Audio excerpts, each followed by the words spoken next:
Hey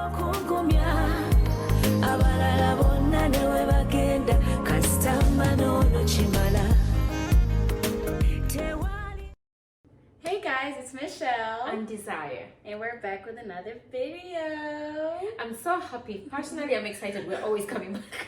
We keep procrastinating. I kid you not. We keep saying we're gonna film, but I'm glad we're here today, and I'm very grateful to God. 2025 has started off in an amazing way, and I believe it has been a great year for you. I bless the Lord for you. Thank you for tuning in. Thank you for watching, and I'm very grateful, very grateful and honored personally to speak with you and share our thoughts. So many of you have been inboxing us, telling us you miss us and you miss the talks that we have. I'm very grateful that today is one of the days we've made it happen. And today I just want to talk about where we left off from, and so that we catch up.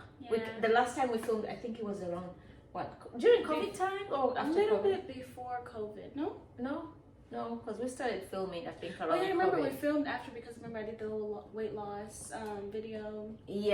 And so we're pretty much just like giving you guys a life update, telling you guys what has been going on for the past 2-3 years, and the different things that have changed, because as time goes by, we grow, we change. Absolutely. So how has it been for you? Michelle left for college. She studies out of state, and that's one of the reasons it has been quite impossible for us to film. Filming is very sacrificial.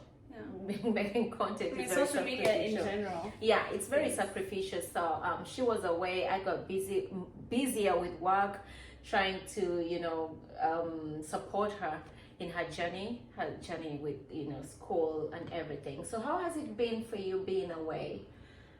It started off just terrible. I hated it. I would come home a lot because I moved. My college is about a 3-4 hour drive away from where we stay.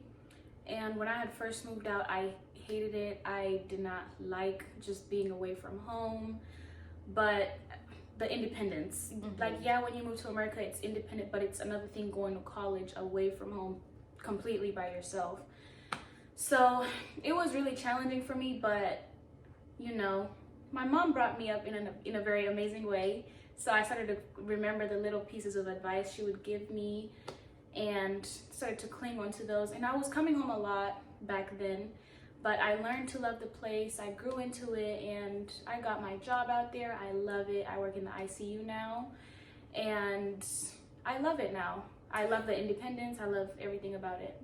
So before we get to the part of you liking it, what were some of the fears or the challenges that you faced during, say, the first semester or the first year when you left home? Because I think, yes, when we were in Uganda, you were in boarding school, but it's a lot different now, because this is different. This is you being in college. Yes, it's boarding, but you're more or less completely on your own. You set your own time, you set your own priorities, you set your own everything. How were you able to cope and know that this is the right thing I have to do? These are two different questions in one altogether. I know, I'm listening to your question and I'm like, where do I start? But what was your biggest fear of you being away, besides being excited? Because biggest challenge.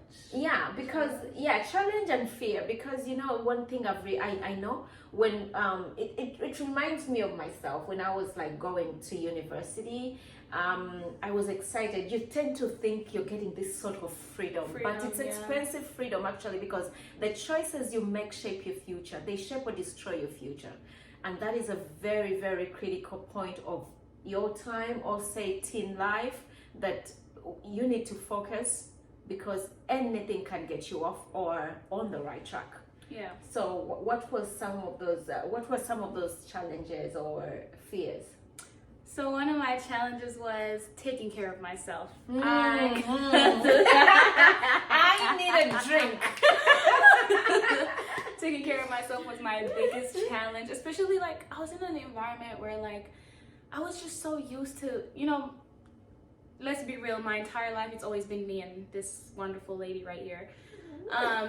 So moving out to college, I did not know how to sit down and have breakfast, lunch, and dinner. I was having like one meal a day. I wasn't eating. I would call her and she'd be like, have you eaten dinner? And I'm like, no, I forgot. Or she'd be like, you have school. Did you eat breakfast at least? And I was like, no. And she's like, take a yogurt at least. And I'm like, no, I don't want. And then she would get really stressed up because I wasn't taking care of myself. So taking care of myself was a big challenge. A fear, on the other hand, was moving away from my mom. Because it's been us, like it's always been us against the world since I was a baby.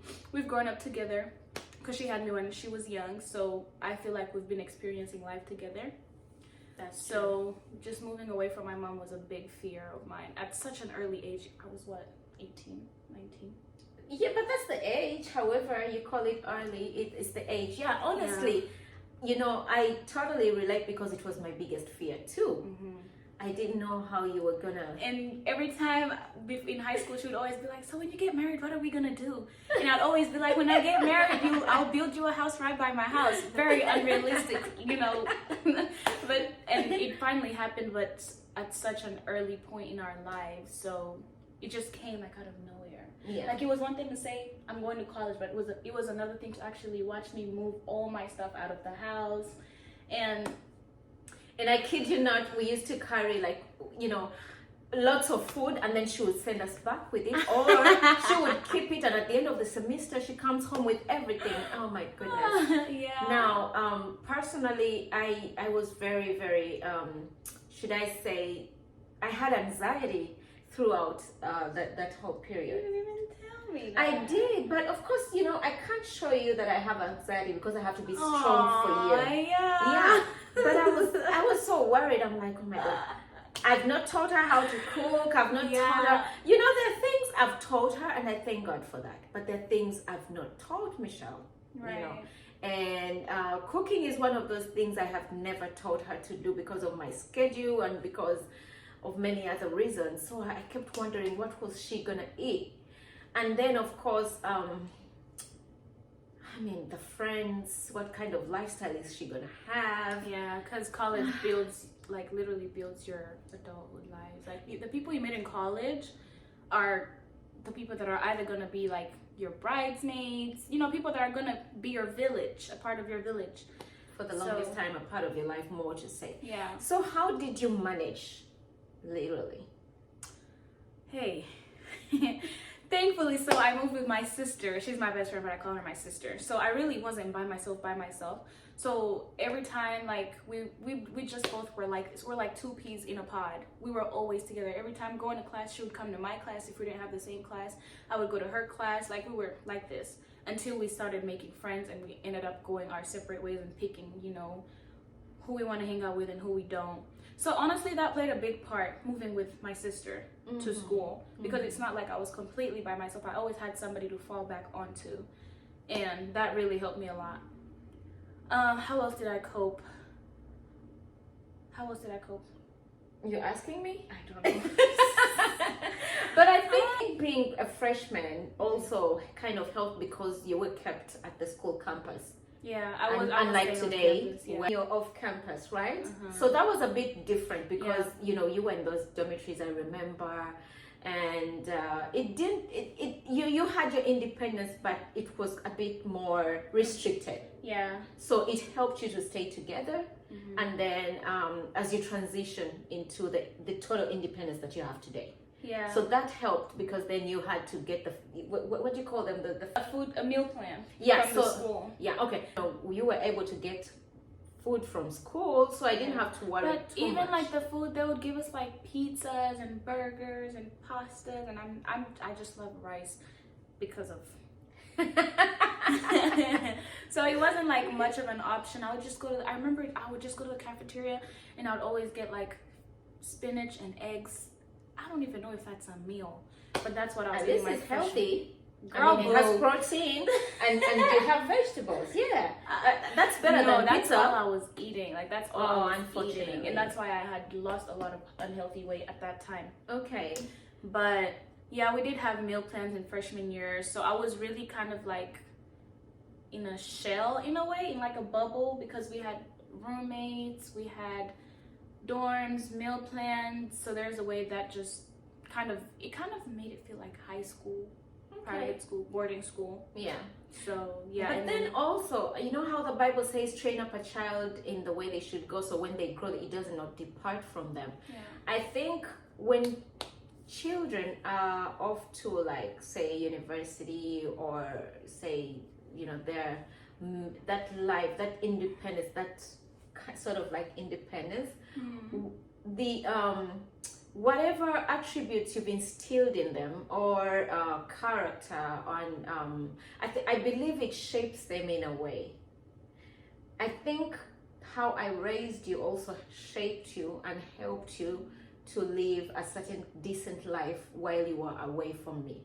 So to me, it gave me some sort of like relief or peace, knowing that, oh, I know Michelle will not do certain things. So I beseech you, parents, to train up your child with a certain character or values in them, so that when they're out of your presence, you don't have to worry too much.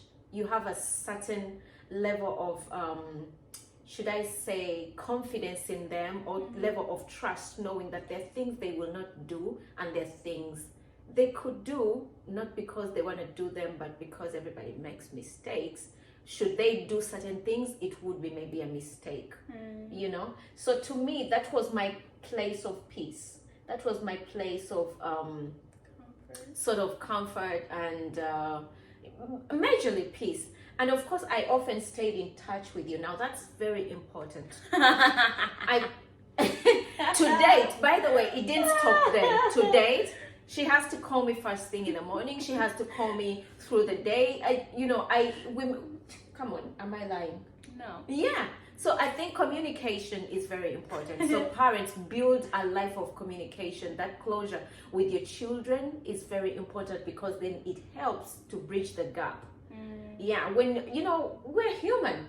If somebody feels like the children of the Israelites, when they were in the wilderness, when Moses went up to the mountain to speak with God, they felt abandoned, and they needed, they started asking for something or someone to worship, because we what do they call it? I forgot the English word. We cohabit, sort of. Is it called cohabiting? Something like that. We like to feel a certain closure. So when you put that distance and gap, someone will want to look for some people they can talk to, they can relate with. So parents you have to bridge that gap with communication, so your kids don't look for that kind of closure elsewhere. That's something I have learned through the years, and I thank God for that wisdom. It's not something I just woke up to, or it's not knowledge that I knew, but I realized it helps me. We do have that closure. We talk often, so somehow you don't feel like you need to speak to somebody to fill the gap, right? Yeah. So I was just giving my opinion on how I went through it, especially the first year, the first semester. It was so tough. The first semester was so hectic on the both of us. But mentally, majorly mentally, it was so draining. It was so hard. But I thank God that we went through it. And guess what, guys? Michelle came and took me out yesterday, and we had seafood boil. Oh my goodness, we went for a seafood boil, and this lady did not even eat anything. She just ate with like a little 1-2, and then she's like, I don't like it. No, it's not that I didn't like it, guys. Let me tell you, the whole digging in, it's not my thing. It's not my thing. These guys have spoken so highly of it, that it's so good. I love seafood, not all seafood, but I love shrimp, I love fish, but it's not something I'll eat on a daily, once in a while. Yeah. So I was looking forward to trying this seafood boil, because they call it mukbang on social. Hey, you know a mukbang? Yeah. Guys, come on, Michelle, either it's a mukbang or a mukbang. Whatever they call it, guys. We can't have the same accents. She came here when what did she you was say? Mukbang. Go ahead.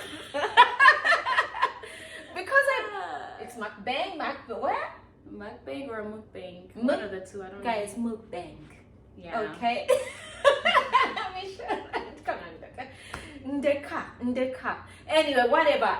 It's so popular on social media, and it looks so good. You know, when you look at it, it just looks so good. And you know, there's a way those influencers or whatever people that take it, they do those videos and just make you want to try it immediately. So I was so looking forward because they've had it with our friend. You guys have had it. Was that that was not your first time? It was like your second, third time, right? That was my fourth. Fourth? Because I had it out in school too. Fourth. So I was so looking forward, and you know, when she came, she was like, I'm gonna take you out. Guys, that digging in. Yeah. She was like, ew. It was disgusting to me. I hate to say it, guys, in front of you, but no, it was not my kind of thing. The food looked really good, but the whole digging in was just not for me. But thank you, honey. That was so thoughtful of you. So we're going to show you some pictures and videos of what happened yesterday, just for you to see the digging in. And then you can tell me if it surely does look good. And here we are. They brought the food, the mukbang, whatever. I'll deal with the English next time. And all eyes were on me. Fasira and Michelle were looking at me. Well, it was so pungent. Should I say savory? It was so good, and it was very inviting. I dug in, tested it. It was good. I can assure you it really does taste good. But my problem was the digging in. Look at that. Guys, I kid you not, it doesn't look good. It looks messy. But in my opinion, it tastes really good. These guys are doing something good. However, something I did not like was there's so much garlic. I'm not a fan of too much garlic, but I also understand where it comes from, because I mean, this is a mixture of seafood. Hello? If they don't put enough garlic, what is it going to smell like? Like we're in the sea. Anyway, I love corn. I enjoyed the corn. Anyway, cheers to a beautiful day. I hope you enjoyed the video. Until next time.